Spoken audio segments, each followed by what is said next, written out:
Hi everybody, welcome back to Storytime Shorts. I'm Miss G here at the South Branch Library in Breckenridge. And if you've been with me the last couple Mondays, you know that March is Women's History Month, so we are going to keep celebrating women and girls and all the cool stuff they have done and can do. And today's book is about a girl that really wants to be an engineer, which is super cool. So first we're gonna stand up and we're gonna clap and say hello.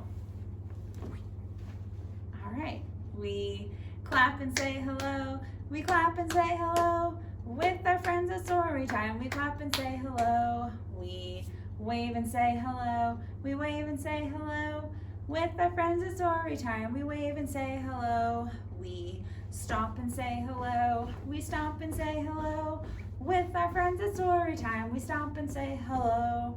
All right, now that we're all warmed up, let's get to reading our book.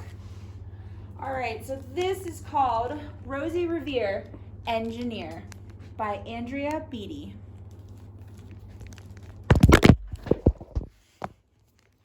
You guys, Megan is so good at filming. When you guys come into the South Branch Library, make sure you congratulate her on her filming skills for sure. Engineer a better tripod. Oh, yeah. Or grow up and engineer a better tripod, which Megan will still drop. All right, here we go. This is the story of Rosie Revere, who dreamed of becoming a great engineer. In Lila Greer's classroom at Blue River Creek, young Rosie sat shyly, not daring to speak. But when no one saw her, she peeked in the trash for treasures to add to her engineer stash. And late at night, Rosie rolled up her sleeves and built in her hideaway under the eaves. Alone in her attic, the moon high above, dear Rosie made gadgets and gizmos she loved. And when she grew sleepy, she hid her machines far under the bed where they'd never be seen. When Rosie was young, she had not been so shy. She worked with her hair swooping over one eye and made fine inventions for uncles and aunts, a hot dog dispenser, and helium pants.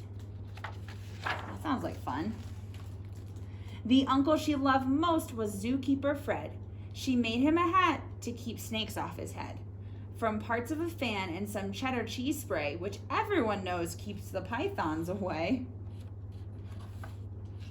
Oh, hold on. We're stuck. And when it was finished, young Rosie was proud, but Fred slapped his knee and chuckled out loud. He laughed till he wheezed and his eyes filled with tears, all to the horror of Rosie Revere, who stood there embarrassed, perplexed, and dismayed. She looked at the cheese hat and then looked away. "I love it," Fred hooted. "Oh, truly I do," but Rosie Revere knew that could not be true. She stuck the cheese hat on the back of her shelf, and after that day, kept her dreams to herself. And that's how it went until one autumn day, her oldest relation showed up for a stay. Her great-great-aunt Rose was a true dynamo who'd worked building airplanes a long time ago. She told Rosie tales of the things she had done and goals she had checked off her list one by one. She gave a sad smile as she looked to the sky. "The only thrill left on my list is to fly. But time never lingers as long as it seems. I'll chalk that one up to an old lady's dreams." That night, as Rosie lay wide-eyed in bed, a daring idea crept into her head. Could she build a gizmo to help her aunt fly? She looked at the cheese hat and said, "No, not I." But questions are tricky and some hold on tight, and this one kept Rosie awake through the night. So when dawn approached and red streaks lit the sky, young Rosie knew just how to make her aunt fly. She worked and she worked till the day was half gone, then hauled her cheese copter out onto the lawn to give her invention a test just to see the ridiculous flop it might turn out to be. Well, we're getting there. Twice in one book. All right, here we go. Strapped into the cockpit, she flipped on the switch. The helio cheese copter sputtered and twitched. It floated a moment and whirled round and round, then froze for a heartbeat, then crashed to the ground.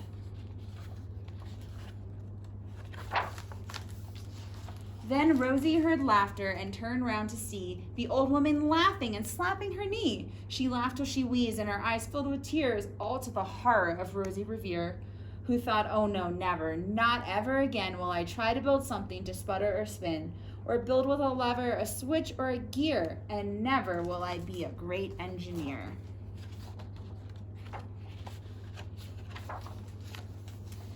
She turned around to leave, but then great-grand-aunt Rose grabbed hold of young Rosie and pulled in her close and hugged her and kissed her and started to cry. You did it, hooray! It's the perfect first try.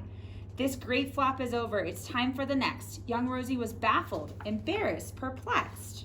I failed, said dear Rosie. It's just made of trash. Didn't you see it? The cheese copter crashed. Yes, said her great aunt. It crashed, that is true, but first it did just what it needed to do. Before it crashed, Rosie, before that, it flew. Your brilliant first flop was a raging success. Come on, let's get busy and on to the next. She handed a notebook to Rosie Revere, who smiled at her aunt as it all became clear. Life might have its failures, but this was not it. The only true failure can come if you quit. They worked till the sun sneaked away to its bed. Aunt Rose tied her headscarf around Rosie's head and sent her to sleep with a smile ear to ear to dream the bold dreams of a great engineer.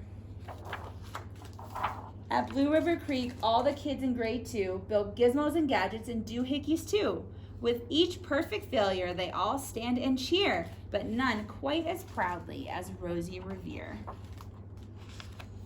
And that is the end. I love that book. It is awesome. All right. Now that we've done that, let's sing our song for today. It is all about shapes. So it's going to go something like this. Do you know what shape this is? Shape this is, shape this is. Just like that. That's how it goes. And then we're going to get to the end and we're going to shout out whatever shape we're making with our hands. So don't say it yet, but everyone make this shape with their hands and we're going to sing together. Here we go. Do you know what shape this is? Shape this is, shape this is. Do you know what shape this is? And do you have one too? If you do, then give it a shake, give it a shake, give it a shake. If you do, then give it a shake and shout, hooray for circles. All right, we're gonna do it again. And this time we're gonna pick a new shape. You can do my shape or a different shape. Here we go. Make sure you shout it out at the end. Do you know what shape this is? Shape this is, shape this is. Do you know what shape this is? And do you have one too? If you do, then give it a shake, give it a shake, give it a shake. If you do, then give it a shake and shout, hooray for triangles. Now we're gonna do one more. I kind of like this song. All right, I'm gonna make, I don't know what the shape this is. This shape. Okay, here we go. Do you know what shape this is? Shape this is, shape this is. Do you know what shape this is? And do you have one too? If you do, then give it a shake, give it a shake, give it a shake. If you do, then give it a shake and shout, hooray for rectangles. All right, hooray for Storytime Shorts. Have a wonderful day, and I'll see you guys next time.